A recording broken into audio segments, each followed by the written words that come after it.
funny in LA when there's a green Hey, light. this is Michaela, and you're listening to Dan Traffic Lupinski green on the light. They Dan actually did it Lupinski twice, radio so at least 3 program. seconds before they drive. I never understood why. There could be no oncoming traffic complaining. It just will sit.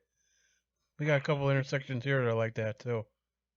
We're on the air, guys. Welcome everybody to the Dan Lupinski Internet Radio Show. I am Dan Lupinski. Happy Saturday, everybody, and hope you're enjoying the St. Patrick's Day Parade downtown. And of course, we'll have the Southside Irish Parade tomorrow. So get your green on, and hey, have a Green River float for me too, okay? And it's kind of cloudy, overcast today. 54 degrees, kind of cold, but other than that, it's not too bad for a Saturday. My guest today is Tawan Bazemore, producer, editor, writer. Tawan, say hello to everybody. Hello, everyone. So, Tawan, how are you doing today? I'm doing well. I'm doing really good. It's nice, and I hate to say this, but it's pretty nice in LA. What's the temperature? I think about 75. Nice. That's nice. Very nice. Danny, turn up the volume a little bit on the phone. Okay. So, Tawan, where are you originally from?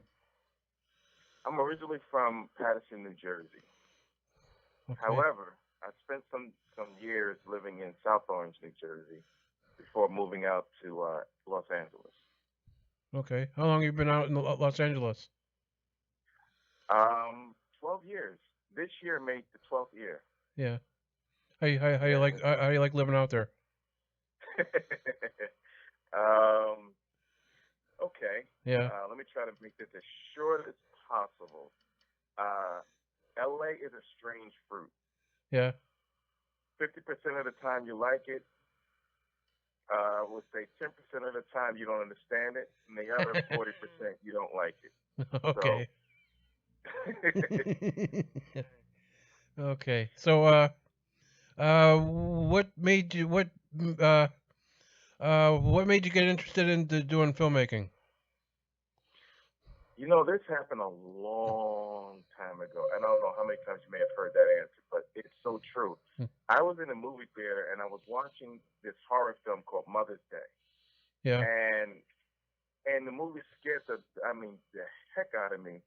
But when I saw on the screenplay by, I'm like, so is it a play that's for the screen? What is that? So I became curious, and I went to the library and I looked up screenplay, and it was kind of hard to find it back then. Yeah. And I became more interested, and I started finding out about writers that and about producing, and there are directors and there are cinematographers. So all that just kind of like got me interested in movie making. Yeah. And then I forgot about it because I was heavily into running and sports and stuff like that. Right. And art. And it wasn't until I was in the 5th grade, we went to go see this opera called La Boheme. And okay. Before we went, we had to learn it in French and Italian. So, I'm learning and I'm going over the lines. I'm like, oh, this is kind of like what I was reading before when I was a little younger. Yeah. So after going to see the opera, I became more invested into theater and film. And I would say about 7 years later, I went to Lee Strasberg School for Acting for 2 years. And that kind of got me into filmmaking. Okay. What is there anybody that inspired you? Anybody's works that you like that inspired you to do what you do? Yes, Alfred Hitchcock, and I mean that sincerely. I even have a tattoo of Hitchcock's outline for Alfred Hitchcock Presents. Okay. I have it on my arm. He was a big influence of mine. I watched every last one of his films, even the outtakes, and read Donald Spato's book on Hitchcock. Like just tons of things about Alfred Hitchcock that helped me to see movies the way that I do now. Also, I think I may have watched over 100 foreign films, and so when someone says, "Oh, you're directing very European style, I don't get offended by that being American. I Yeah. just go, okay, because I watched a lot of foreign films. Right. And so foreign films, I would say, like even Fellini films and Ingmar Bergman, those are other filmmakers who have inspired me. And also John Cassavetes. He has a very unique style. So those, and I think he did the film with Roland. I can't remember the name of it, but that's also a film that kind of created this film style in my head and in my work. Right. So, but mainly Alfred Hitchcock. Okay. Now you specialize in color, don't you? Yes. Now that's a happy accident. I went to NYU for cinematography, and I thought, Right. because I was so green, I thought, hey, once we shoot the film, someone edits it and then it gets projected. But I didn't know there was another step where back then they call it color timing, and today they still call it color timing if you color on film, Right. or what they call uh, um, I'm drawing a blank. But anyway, it's called color timing. So I got interested in that, and 16 years I've been doing color grading, which is basically taking the film and bringing out its best features around the color and the contrast. It's basically like Photoshop in a movie. Okay. Yeah, we had Kristen West on the other day, and she mentioned you very highly because of how Seeking Valentina turned out. Yes. Working with Kristen and the director Armin was amazing. When I met them and we were discussing the color for the film, it was pretty interesting, the meeting and the direction that they wanted to go. A lot of times with independent filmmakers, they are, I'm going to try to say it the right way so I don't get choked, but they're very, in my opinion, as far as color is concerned, they're very one note. They either say, I want something a little desaturated, or they want it heavily saturated. Or they'll point to an Instagram type of look, and they'll say, oh, I want it to look like that. So it's very like that. It's like one type all the time. With Armin, with Armin and Christian's film, what happened is they were talking very specific about certain things in the film and elements that they wanted to bring out. Right. So as a colorist, that gave me a lot of room to push the colors and push the color story so that people can actually experience what the director was trying to say through the color and the contrast. So that was a very fun and beautiful project to work on. I love the way it turned out. I saw it in the theater, and I mean a high quality theater, and it looked beautiful. And Christian did an amazing job as an actress, and Armin did an amazing job as a director, and I just felt that this was a nice team. Everyone did their part. Yeah. The movie turned out beautiful. Yeah, and I mean they're getting acclaim from every film festival and stuff that they've gone to. Oh, absolutely. I think Armin has won a few Best Director awards, and the film has just been, I mean, it's literally been stampeding the festival circuit, and that's beautiful. That's truly amazing. Yeah. And that's good that independent film still has a foot in the door of storytelling and viewing. I'm glad that we're still able to see a lot of independent films. Yeah, I think so too. Now, you want to talk about some of the other works you've done and directed and stuff? Now, talk about Hibiscus. I heard that one's really good.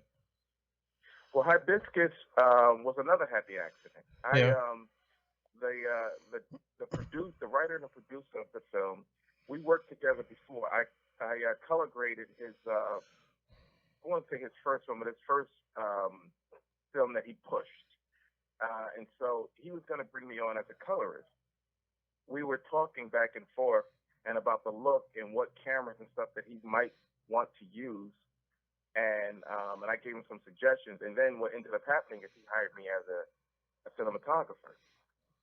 So during the first week of filming, um, the cinematography was great. He loved everything. He just didn't like the direction of the movie. He didn't like the way the first director was telling the story. So he replaced the first director with me. And we reshot all those scenes the first director directed. And we pretty much made a really nice and fun love story. It's really about a girl who comes back to life, both, because a guy who is basically a one-note guy. He goes to work, he goes home, he reads books. Yeah. And one day he becomes curious about one book that he reads, and it's a book that brings people back to life. And when he brings her back to life, it's this beautiful, very interesting, and weird as hell love story. So we were able to bring that to life. It turned out to be a really good independent film. The quality is great. It was my first time being a cinematographer and director. I don't think I will ever do that again. But Okay. The film had its premiere a couple of weeks ago at the Hollywood Real Independent Film Festival, and we're starting to get it on festival run. We submitted to several festivals, so we're just waiting to hear back on the next one that we'll be showing the film. Okay. Talk about Son of Man. You were editor for this one. Well, I didn't edit this one. What I did is the producer actually edited the film. Okay. I started editing, and I was working with one of the editors, but one of the early editors, and before the producer took over. But I mainly shot it, directed it, and I did post color. Okay. They do have a colorist on the film as a cinematographer and as a professional colorist. I didn't like it, so I had to go in there and fix the color, but I didn't edit it. Okay. What about Seesaw? Now, Seesaw was something I shot a few years back, and it was basically about a homeless man who his wife was tragically killed in a gas explosion. Okay. So they had a rich and beautiful life, and then there was a gas explosion. He wasn't in the gas explosion, of course, because he went back to the car to get to the keys. So chance have it that he wasn't in the explosion. She died, and his life just completely changed. He became, he started losing everything because he didn't feel like working. He just didn't feel like living. Wow. So that was the Seesaw. He went from up to down. Yeah. And there was another film that I did in 2004. I shot it, and 2004 was an interesting time because 99.9% of movies were being shot on film. Right. But they had a few that were being shot digitally, and mine was one of them. So when the film was finally finished, I wanted to get it into the Cannes Film Festival, but I couldn't because it was shot digitally, and they only projected on film. Oh. So I had to save up money to transfer it to 35 millimeter film. And once I did that, and I sent in a screener to Cannes, my film, it's called POV. Right. It's about a blind woman that gets raped. That film got into the Cannes Film Festival in 2008. Yeah, I know a lot of movie houses kind of had a hard time with that when we went from film to the digital stuff, Yeah, but you know what? They had to do it. I love film. I love shooting on film. I don't always like film projection because film projection is a crapshoot. Yeah. You don't know if the color is going to be the same. You don't know if the framing is going to line up right. The projection is maybe drunk, so the framing may be off. It may not be calibrated, and you don't know what you'll end up with. With digital projection, even though Tarantino calls it TV in public, I don't really buy that. But digital projection, you pretty much know what you're going to get. Right. There's no guesswork involved. So I welcome digital projection, and I'm glad theaters switched over because now they don't have to worry about movie companies coming in there saying that your projectors are all messed up. Because everyone has a digital cinema projector, Right. as long as it's calibrated, you should be fine. You just plug in the hard drive and you're good. Right. I talk about the Silent Thief. The what? Silent Thief. Oh, okay. So that's a movie. I was the what they call the first light colorist. And a first light colorist, for those who don't know what that is someone who comes in there and just do a basic color correction over the entire film to give it a pretty decent look, just for festival submission or screening and stuff like that. There was a final colorist on that, but it was directed by Jen Harbour, and I enjoyed working on that film very much. But speaking of color grading and Silent Thief, there is a film that I just finished color grading called They're Watching, which releases in the theaters this month on the 24th. Okay. That was is a beautiful film. It's very fun. It's a horror comedy, very fun and thrilling, and it's not cliche. Like, you don't expect certain things to happen. Right. And that was a very intricate color grade. We had to do a lot of different things, and I loved working on that as well. Okay. I talk about Table for Two. You were executive producer in that one? Yes, I put my own money into that, but I also had other people put money into it. It's a producer named Chance and cinematographer Anthony Roldan. They put some money into it, and we started shooting it as a short. And I started getting a lot of feedback from people that were basically saying, this is really good, but it's too long to be a short. It's 30 minutes. Those shorts can go up to 59 minutes. They're saying a lot of people are saying it's a short masquerading as a feature. So I started converting it to a feature, and that's probably going to be my next film, my next feature I'm going to direct. Okay. So talk about Halfway House. Now, you were a director in that. That's a comedy horror. What was that about? Which one? I'm sorry. Halfway House. Halfway House. No, I couldn't really hear. Halfway House. Halfway House. Halfway House. Can you hear me? No, not really. Halfway House. Halfway House. Halfway House. Oh, Halfway House. Yeah. Check 1 2. Check. Check. Hello.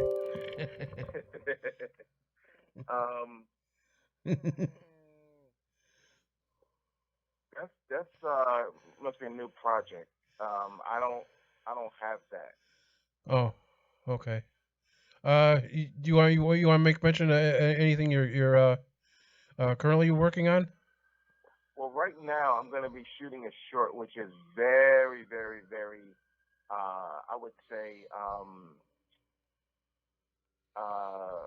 in the line of the Twilight Zone or the Outer Limits. Okay.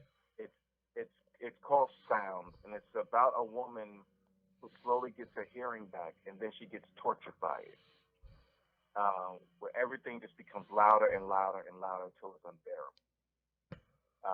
And we're going to be shooting it in black and white. My fiance is playing the lead.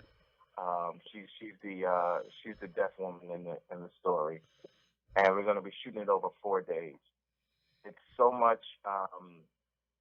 The way that I'm going to shoot it and the camera angles and the camera movement, it's going to take 4 days. Even though it's only 8 pages long, it's going to take 4 days to shoot. So that's something I'm really excited about, as well as some other cinematography projects that I am going to be working on and I did work on. I just shot a TV pilot called Home, which was written by my fiance, Sarah Law, Okay. and her writing partner, Michael Clark. We shot that over 2 weekends, and it turned out beautiful. I mean, the acting, the story, the camera movement and placement. It's something that they're going to be shopping, and I'm very pleased with it. It's something that I'm putting on my cinematography for real. So Okay. I'm very happy for that. So it sounds like you just you keep yourself busy. I keep myself very. I love filmmaking. Like it's like I don't know. I don't know. I'm not very good at a whole lot of things. Like filmmaking, I mean, all day, every day, I can do that. I'm really good at cinematography. I'm really good at writing, directing, and especially color grading. I've been doing that for 16 years. It's just something I live and breathe and love, and I'm passionate about. I mean, what's the sense of doing something for 10, 20 years if you don't love it? You know, so I'm very happy that I've been fortunate enough to work in the film industry and have as many credits as I do, and that I continue to get work based on the work that I've done. Now, could you see from a very young age the success that you're having now? Honestly, yes. Because here's the thing, I've never felt that I couldn't achieve something, ever. You know, being a black guy from the ghetto, if you will, Right. I never thought, oh, I'm from the hood and I don't have certain opportunities that others may have. I never thought that and still don't. I feel that my work speaks for me. Right. I do whatever I can. If I have to do it in spite of racism, so be it. Right. If I just have to do it anyway, so be it. It's tough for everybody. You know, it's Yes, like it is. Leonardo finally gets an Oscar. You know, so I don't buy into, there's racism, but I don't buy into it that it's that thick, because it took him over a decade to get an Oscar. Right. You know, and he did amazing work in Titanic. So to that point, I don't feel like I can't achieve anything that I set my mind to. I just don't. And that's how I continue to work. I work with people on a professional level, an artistic level, and I'm a really funny guy. I'm great to work with. I know that kind of sounds like arrogant to say that, but Right. I am really cool to work with. And, you know, I don't carry my emotions on my sleeve. I carry my art there. Right. And I carry it in my heart and in my mind. So the fact that I have this much work is no shock to me. Right. What do you really enjoy the most about it? You like the editing, coloring? What do you enjoy the most about it? I love storytelling. So Right. whichever way that I'm fortunate enough to tell a story, be it through color, cinematography, or directing, or writing, I'm good, because it all encompasses filmmaking. So I don't have any favorites except for the fact that I love filmmaking and telling stories. So if I'm unable to tell a story, then I'm probably not going to be on the project, because I'm not going to be a glorified production assistant. That's Right. not going to happen. What words of advice would you give to somebody who wants to get into the business of filmmaking and do what you do? The best advice is to, and this is probably going to sound a little weird, it's 3 things that I'll tell people. Get your heart broken. Yeah. The second thing is work a regular job. Seriously, work a regular job. Understand what it means to work hard, to do something that is going to lead to a great outcome, but you may not quite see it. You know, don't immediately go into film. And if you're going to go into film, then choose something that's not quite the area that you want to be in. If you want to be a director, go to cinematography and go to acting school. If you want to be an actor, learn about directing and cinematography before you go to acting school. The reason why you should do it in that order, just my suggestion, is because it's better to understand camera placement and framing because Right. you are going to be a screen actor or actress. So it's better to understand that. And so when you go into acting and someone is telling you about being bigger or bring it back or your emotions, you know how to interact based on the lenses and the framing and stuff like that. It's good to understand producing, understand the business so that you're not shocked by a lot of things that may come with pursuing a particular area in filmmaking. So I will all my suggestion because that was the way that I went and I felt that it worked for me. So if someone were to ask me like you did, that would be the area I would tell them to go. Choose something that's not connected to film first. You got to get your heart, but you got to get, and it doesn't have to be a romantic relationship, but you got to get let down Yeah. so that you understand the pitfalls and understand, and that you only know your strength by, going through adversity. So that's what I'm saying. You got to get your heart broken. You got to live a little bit. You got to explore. Go take a vacation somewhere. Go to a different place. Learn Right. about different cultures and different races and stuff like that, so that you can tell a well-rounded story and not just niche. So Right. that's my advice: is to live a little bit. Yeah, you You have really to. got to go to school. Don't drop out. You really got to go to school. It's important to have an education. Right. Right. Uh, I forgot what else I was gonna say. But anyway, uh, Come on, Dan. Come on, Dan. You can do it. what are the links? Where are the links for anybody can look you up? Well, the first one is Facebook at filmmaker Tawan Bazemore.com. Well, Facebook.com/filmmaker Tawan Bazemore or Facebook.com/Tawan Bazemore. Either one. Okay. You have any closing comments before we let you go? Look for the movie Sound, and please check out the movie Hibiscus.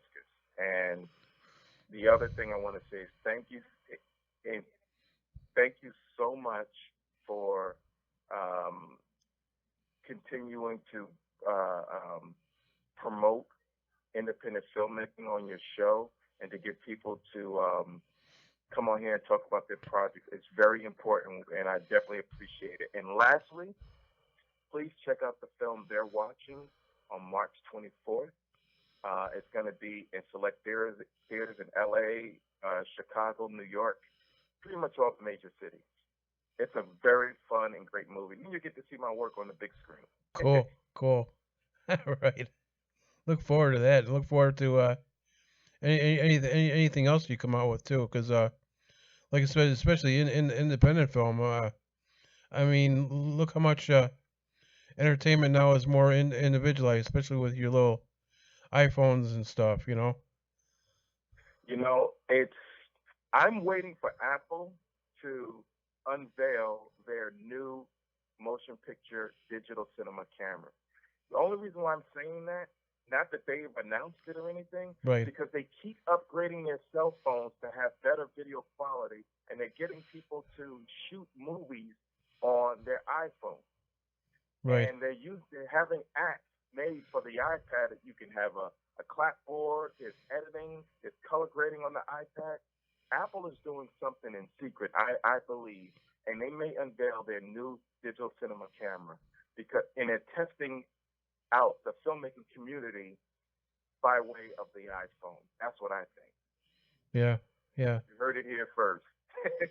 Yeah. When I was in broadcast school, my internship was cameras. I loved working with it. I loved it. Mhm. And the reason why I decided to do that so I can get more comfortable with it. Because I was kind of cold with it, but more and more I worked with it, I really enjoyed doing it. It's a lot of fun. So. Yeah.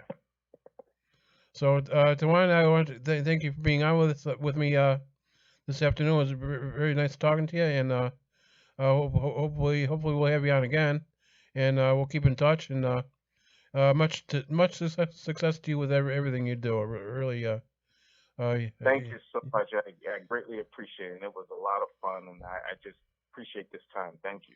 Sure. Thank you. You take care. Have a great weekend, and we'll talk to you again soon. Take care. All right, you too. All right. Bye Bye. bye.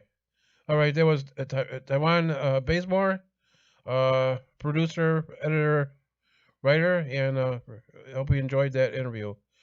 Tomorrow, Sunday, we'll have Jason Hull on as a guest. So please be here, log on and listen to the broadcast. And if you have any questions or comments, prepare to have those because you'll be able to, maybe ask him something when he's on tomorrow. Okay.